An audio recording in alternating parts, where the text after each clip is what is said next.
이번 시간은 임종 순간에도 미소 지으며 떠난 남편. 이 내용은 대한불교 조계종 신행수기 공모 당선자 보려나 신아윤님의 글입니다. 내가 기억하는 유년 시절은 따뜻한 방바닥에 배를 깔고 엎드려 연부를 들으며 부업하시는 엄마 곁에서 숙제하던 기억이 전부이다. 마치 사진의 한 장면처럼 그때는 그게 무슨 소리인지, 왜 엄마는 늘 재미없는 노래를 듣는지 몰랐다. 나중에 알게 된 사실이지만 명을 짧게 타고났다고 말씀하셨다던 외할머니의 말씀을 굳게 믿으셨던 엄마는 부처님께 당신 스스로 장수하게 해달라고 맘속으로 빌으셨던가 보다. 하지만 외할머니 말씀대로 엄마는 36살 되던 가을에 내가 초등학교 4학년이 되던 그 해에 돌아가셨다. 그 나에게는 두 번 더 엄마가 생겼다. 사춘기 시절 나는 자라면서 늘 슬펐고 암울했고 웃음을 모르는 애였다.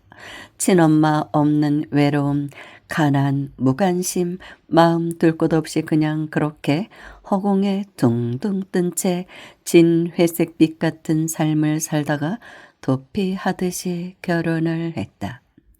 결혼 후 예쁜 딸이 태어났지만 산후 우울증인지 나는 그 애를 안고 밤새 울었고 태어나게 해서 미안하다고 했다. 사는 게 별로 기쁘지 않은데 너를 왜 낳았는지 모르겠다고 했다.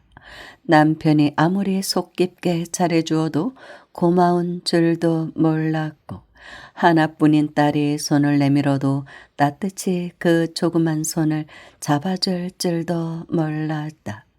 나이 40이 다 되도록 삶의 즐거움, 고마움을 몰랐고 감정이 없는 사람처럼 모든 것이 무덤덤했다.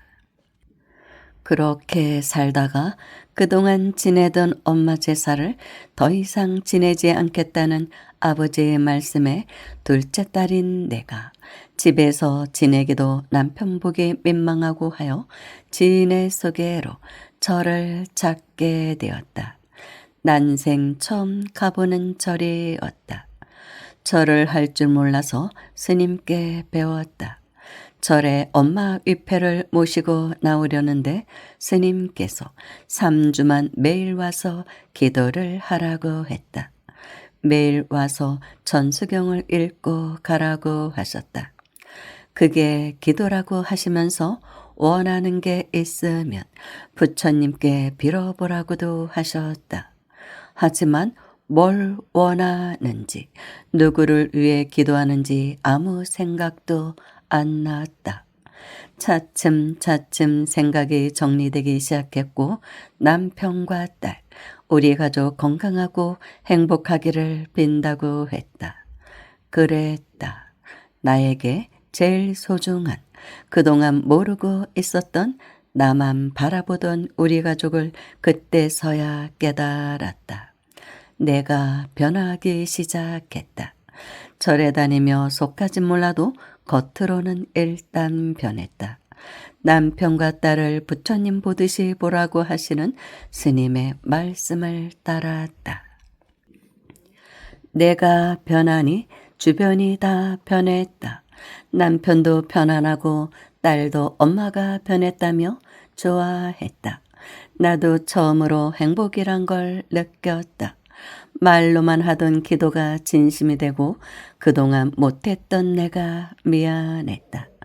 108참회문도 읽고 법정 스님의 책, 진리의 말씀, 수타니 바타 등을 읽었다. 여기저기서 부처님 말씀에서 진리의 답을 구했고 그것은 내가 모르고 걸어왔던 회색 길을 밝은 연등 불빛으로 인도해 주셨다.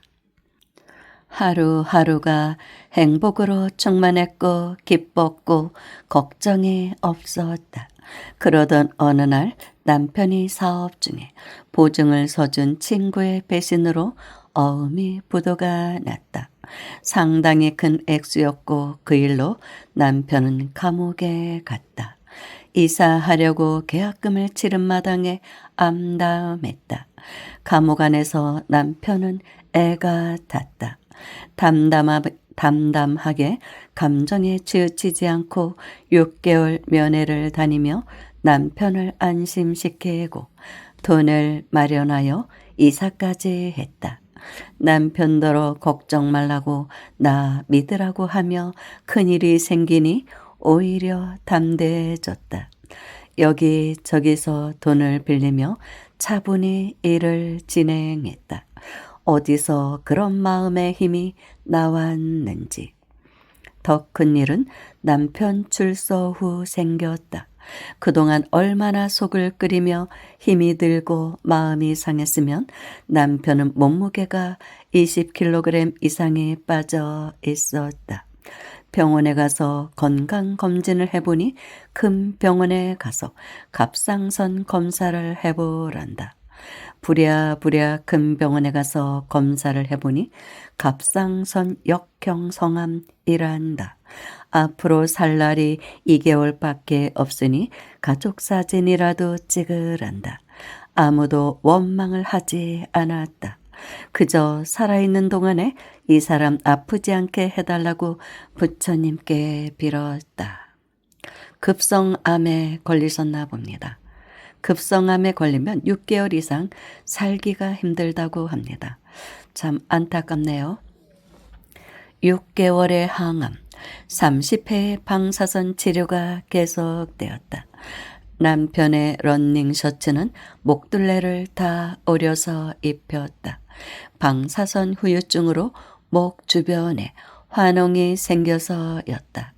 매일 거즈를 몇 번씩 갈며 암에 좋다는 건 다 찾아 해먹이며 그렇게 1년 6개월을 버텼건만 남편은 내 곁을 떠나갔다. 1년 6개월 동안 남편은 몸이 불편해도 마음은 흡족해했다. 우리는 신혼처럼 손을 맞잡고 골목을 거닐었고 같이 먹고 같이 자고 하루 24시간을 꼭 붙어 있었다.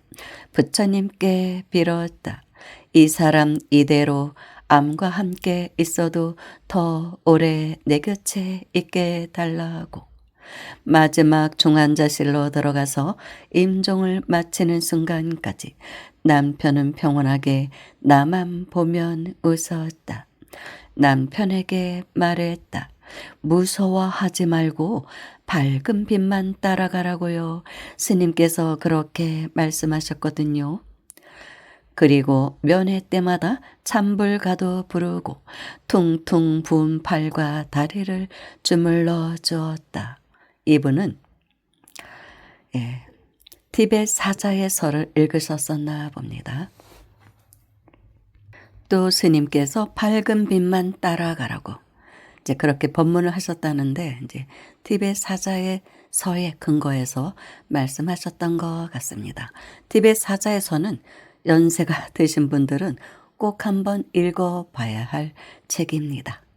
경전이라고 해도 좋고 아무튼 사람이 죽었을 때 빛이 나타난다고 하죠. 여러 색깔의 빛이 나타난다고 합니다. 육도 윤회에 따라서 빛이 색깔이 다르고 밝기도 다르고 이제 그런 빛에 대한 내용이 나오거든요. 그 빛을 따라가라고 말합니다. 근데 대부분의 사람들이 아주 밝은 빛은 눈이 너무 부셔서 따라가지 못한다고 합니다. 그래서 또 육도 윤회를 한다는 것이죠. 천상계로 가기가 힘들고. 조금 빛이 좀 이렇게 좀 반투명이라고 할까 그런 빛을 대부분 따라간다는 것입니다. 아주 밝은 광명을 따라가지 못하고 티벳 사자의 서에 보면 그런 내용이 나옵니다. 참 그래도 남편이 그렇게 늘 웃으면서 1년 6개월을 더 사셨다는 건 2개월밖에 살지 않을 수가 있으셨는데 1년 4개월을 더 사셨다는 건 이제 기도의 힘이었지 않나 싶습니다. 지금 나는 작은 사찰에서 회장을 맡고 있다. 딸은 그 어려움 모두 견뎌내고 미국 캘리포니아주의 한 노펌에서 일한다.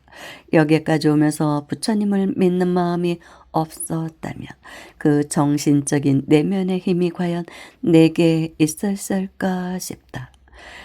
답은 부처님께서 모두 알려주셨다. 진리의 스승이신 우리 부처님, 가피를 내려주시고 복과 지혜를 주시는 부처님, 부처님을 찬탄하며 오늘도 나는 행복합니다. 참으로 훌륭한 보살입니다. 이렇게 의연하고 대담하고 참 근기가 있는 사람이라고 볼 수 있습니다. 남편께서도 아주 좋은 곳에 가셨을 것 같습니다. 아마도 이 두 분은 전생에 도반이었지 않나 그런 생각이 듭니다. 그리고 이렇게 초연한 마음으로 떠날 수가 있다면 얼마나 좋겠습니까? 임종의 순간에도 두려움 없이 미소 지으며 떠날 수 있다면 절대로 악도에 떨어지지는 않을 것입니다. 이제 이 남편분도 이제 죽음을 맞이하여 도인이 되어 갔던 것 같습니다. 감사합니다.